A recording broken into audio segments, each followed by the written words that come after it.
بوت بالنسبة لي يعني كانت مش مسألة مهمة ولا مش مهمة، هي كانت تخض الطريقة اللي اتعملت بيها. يمكن قبلها كان أقرب حاجة تخض بنفس الطريقة اللي اتعمل القضية اللي كان اسمها عبدة الشيطان. الشباب بيسمعوا ميتال ولا يعني أي حاجة من طبقات اجتماعية مختلفة ومتنوعة، جزء منهم مهنيين، أبناء دبلوماسيين يعني، ويتقدموا للمجتمع باعتبارهم يعني شيء سيء جدا من منظور المجتمع المحافظ، ويتشهر بيهم على مدى أسابيع ويتصوروا بطريقة. فيمكن الكوين بوت كان فيها نفس الخضة، انه بغض النظر عن التفاصيل، الطريقة اللي اتقدمت بيها للناس في الإعلام كانت مخيفة فعلا. ده بعيد خالص عن أنا بعمل إيه ولا موقفي إيه من المثلية الجنسية. هو بس فكرة إنك في مجتمع الدولة فيه ممكن في أي لحظة على أي مجموعة من البشر تقدر تهينهم تأذيهم أذى بالغ من غير أي سبب حقيقي مقنع يعني. فده كان بالنسبة لي، دي كان بالنسبة لي كوين بول كانت حاجة مخيفة حرفيا يعني، إنه شيء يخوف تماما.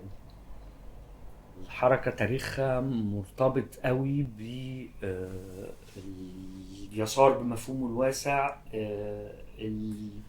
بشكل عام محافظ جدا. مش قصدك ايه بما محافظ؟ محافظ بمعنى انه ما يتخضش وما يتهزش خالص من انه قضية بتعمل المثليين، ما يعتبرهاش قصة حقوق انسان اصلا. ولو انا ذاكرتي مظبوطة،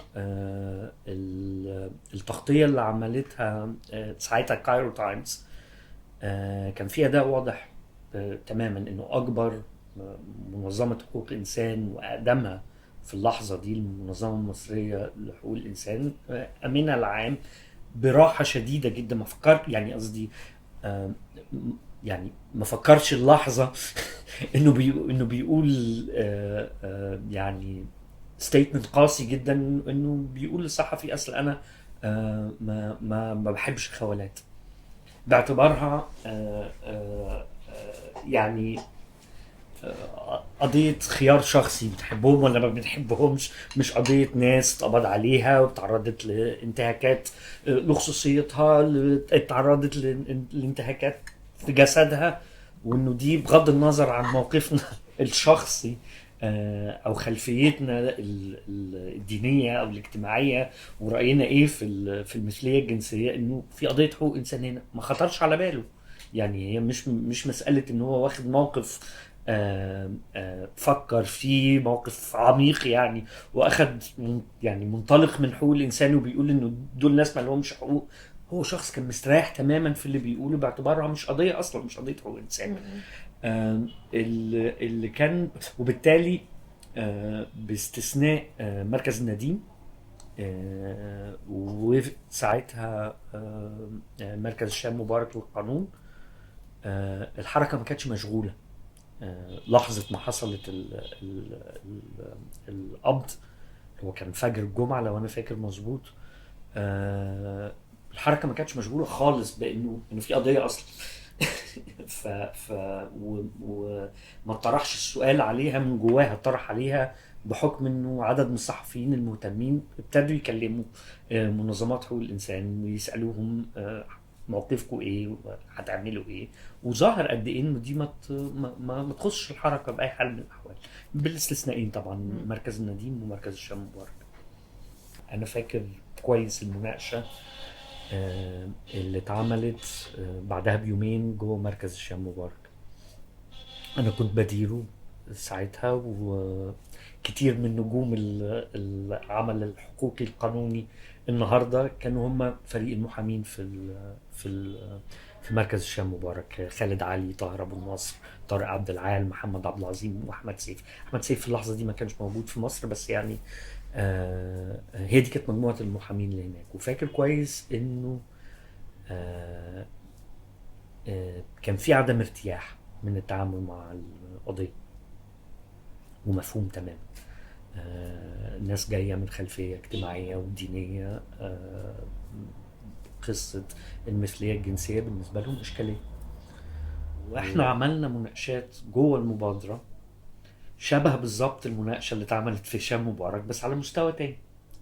يعني على هشام مبارك كنا بنقول، يعني في هشام مبارك كنا بنقول طب ما احنا بنروح بندافع عن بتوع الجماعة الإسلامية والجهاد اللي احنا عارفين انهم منظمين في جماعات عنف عشان حقهم في انهم سلامتهم الجسدية، انه محدش يعذبهم.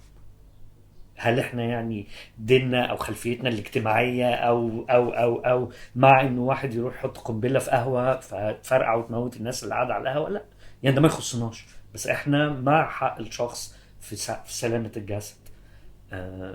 مناقشاتنا في المبادره بعد الثوره كانت بالرغم ان احنا من نشأة المبادره وهي بتشتغل على قضايا المثليين، إلا أنه اشتباكها مع القضية بشكل علني ما كانش بيحصل كفاية. احنا بعد باب البحر قلنا لأول مرة بشكل واضح أنه العلاقات الرضائية بين البالغين ما فيهاش مشكلة. والتوقيت بتاع كوين بوت كان طبعا زي ما بقولك بيطرح بالظبط في سياق انه الناس دي بتعمل حاجه غلط بمعنى ما، بس احنا لازم ندافع عنهم لانهم ليهم عدد من الحقوق. المثل اللي قلته لك انه زي الجماعه الاسلاميه كده احنا ما بنحبهمش وهم بيعملوا حاجه غلط، بس برضه هندافع عن حقهم في سلامه الجسد، حقهم في محاكمه عادله، وهكذا. وده في كوين بوت. بس احنا مش في 2001 خلاص، يعني النهارده بنتكلم من منطلق مختلف خالص، وهو بالظبط اللي حصل على مدى سنوات